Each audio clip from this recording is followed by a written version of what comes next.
RJD के नेता तेजस्वी यादव का आज जन्मदिन है। उन्हीं की अगुवाई में आरजेडी ने विधानसभा का चुनाव भी लड़ा। तो क्या कल तेजस्वी को बर्थडे गिफ्ट मिलेगा? कल ही बिहार चुनाव के नतीजे आ रहे हैं। बिहार में अभी से जीत के लड्डू तैयार किए जा रहे हैं। अब ये किसके लिए होंगे इसका पता कल चलेगा। इन सभी के बीच तेजस्वी यादव ने अपने कार्यकर्ताओं से अपील की है वो कि संयम बरतें, चाहे परिणाम कुछ भी हो।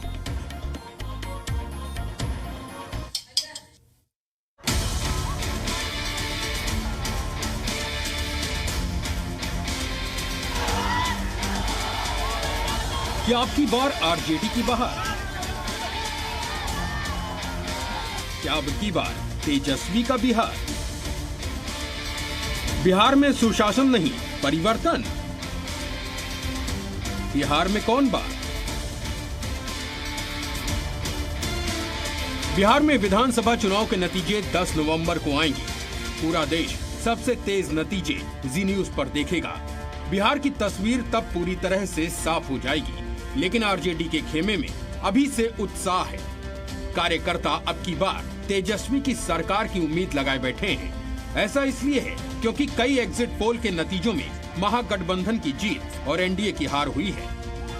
आरजेडी के नेता कार्यकर्ता आपा न खो दें, इसीलिए पार्टी ने नतीजों से ठीक पहले चेतावनी दी। नतीजे कुछ भी हों, संयम से स्वीकार करें। प्रतिद्वंद्वियों से गलत बर्ताव किसी कीमत पर स्वीकार नहीं होगा। अनुचित आतिशबाजी भी स्वीकार नहीं की जाएगी। सवाल उठता है कि क्या एग्जिट पोल के नतीजे सच साबित होंगे? क्या अब की बार बिहार में सुशासन नहीं, तेजस्वी के तेज वाला परिवर्तन होगा? पिछले लोकसभा में 2010 में या 15 में एग्जिट पोल जो किया उसके जस्ट विपरीत हुआ है, चाहे एनडीए के पक्ष में हो चाहे महागठबंधन के पक्ष में हो। इस बार भी जो दिया है हम समझते हैं वास्तविकता से बहुत दूर है। हर हालत में एनडीए की सरकार बनने जा रही है। महागठबंधन में शामिल कांग्रेस पार्टी को पूरा विश्वास है कि इस बार एग्जिट पोल के नतीजे सही ठहरेंगे। बिहार में नीतीश की सरकार जाएगी, तेजस्वी आएंगे। एक थकी हारी ऐसी सरकार भाजपा और जदयू की, जिसने बिहार को बदहाली की कगार पर लाकर खड़ा कर दिया था। उम्मीद है कि उसे बदलकर एक नई युवा, तेज तर्रार और एक नई ताकत और सफूर्ती वाली सरकार के निर्माण के लिए मत डाला है। अगर इन नतीजों पर ही भरोसा करें कि बिहार में 10 नवंबर को तेजस्वी का तेज दिखेगा, तो फिर समझना ये भी होगा कि इसकी वजहें क्या क्या रही। क्या बिहार में बेरोजगारी का मुद्दा चल गया?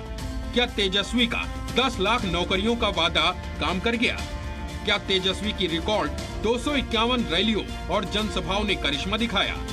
या जंगल राज का युवराज एनडीए को बैकफायर कर गया? जो परिवर्तन की जो लहर जो बह रही है, जो बदलाव लोगों के मन में है, आज बिहार के लोग पढ़ाई, दवाई, कमाई, सिंचाई, महंगाई और सुनवाई और कार्रवाई वाली सरकार को चुनना चाहते हैं। मुझे पूरा भरोसा है। वजह जो भी हो, सरकार किसी की भी बने, लेकिन इस चुनाव में तेजस्वी यादव यकीनन बड़ा चेहरा बनकर उभरे हैं। अगर बिहार में महागठबंधन की जीत होती है तो इसके पीछे तेजस्वी के चुनाव प्रबंधन, लीडरशिप क्वालिटी, नीतीश सरकार पर आक्रामक हमले और पिता लालू यादव के साथ साथ मां राबड़ी देवी को पोस्टर बैनर से दूर रखने की रणनीति को नकारा नहीं जा सकता। ब्यूरो रिपोर्ट, जी मीडिया।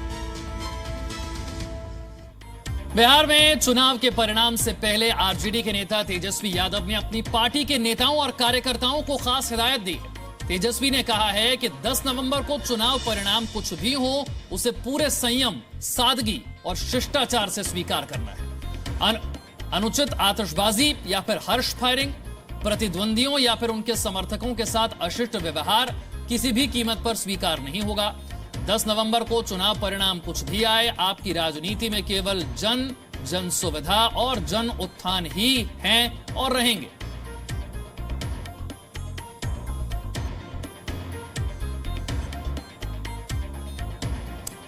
हमारे दो सहयोगी इस वक्त हमारे साथ जुड़ रहे हैं। सबसे पहले रवि त्रिपाठी, आपका रुख करते हैं।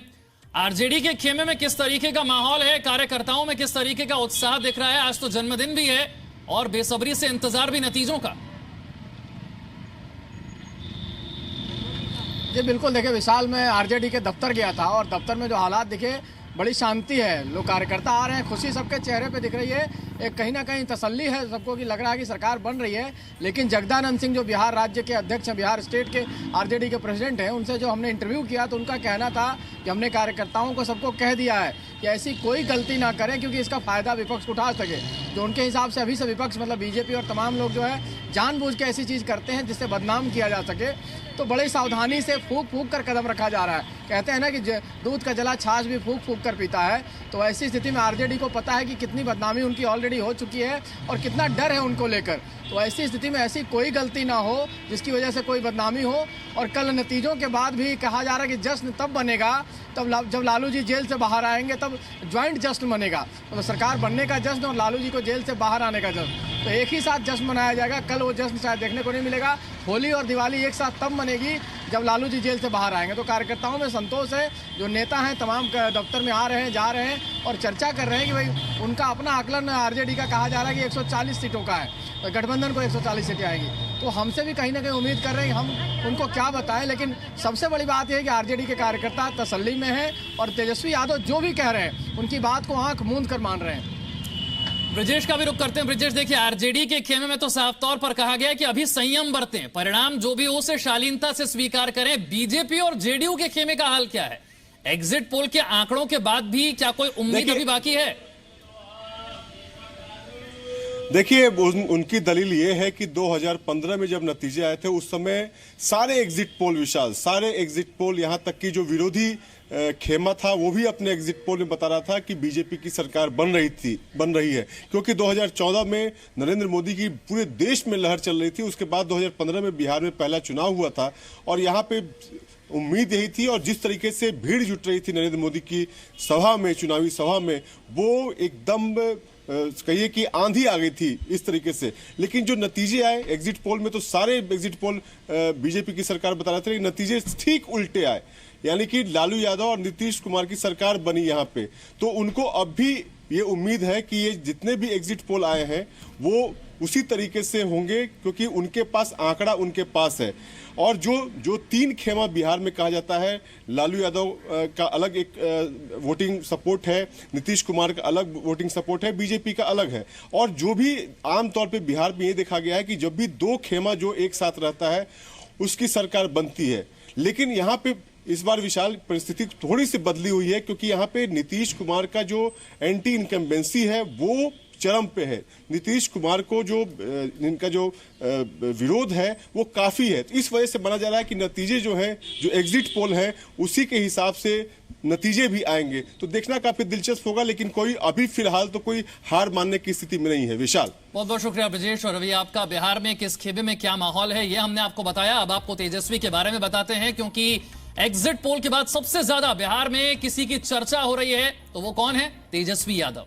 आज अपना जन्मदिन मना रहे हैं। तेजस्वी यादव ने क्रिकेट के साथ अपने करियर की शुरुआत की थी, लेकिन क्रिकेट में उतने सफल नहीं हो पाए।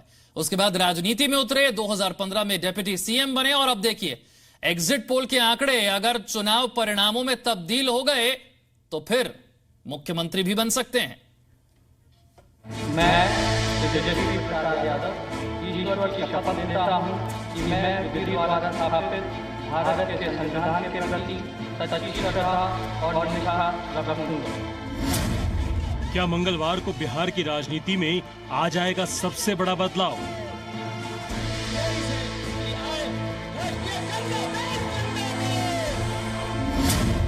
क्या मंगलवार को बिहार को मिलेगा सबसे युवा मुख्यमंत्री?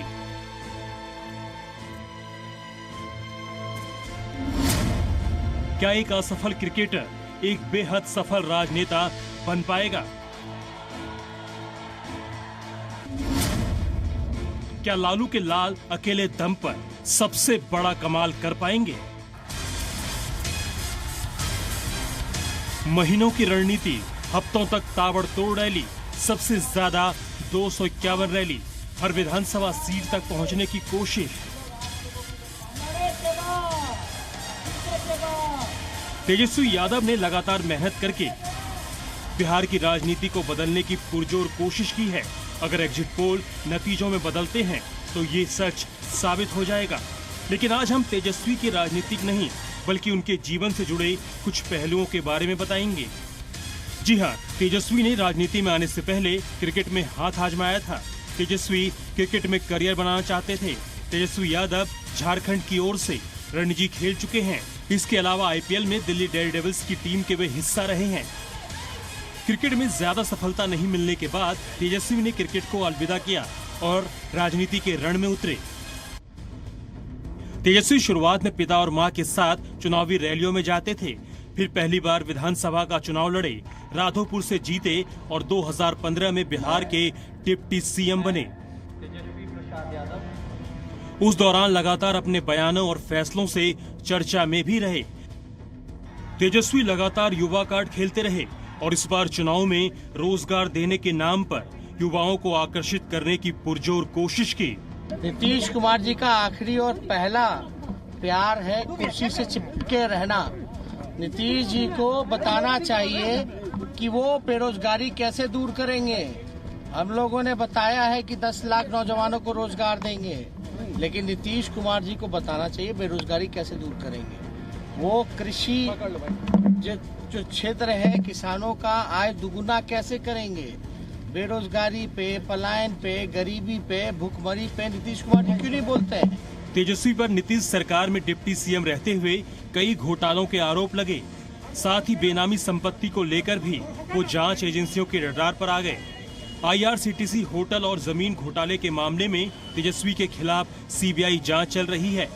तेजस्वी पर आरोप लगने के बाद नीतीश कुमार ने 2017 में आरजेडी से नाता तोड़कर एनडीए में शामिल हो गए।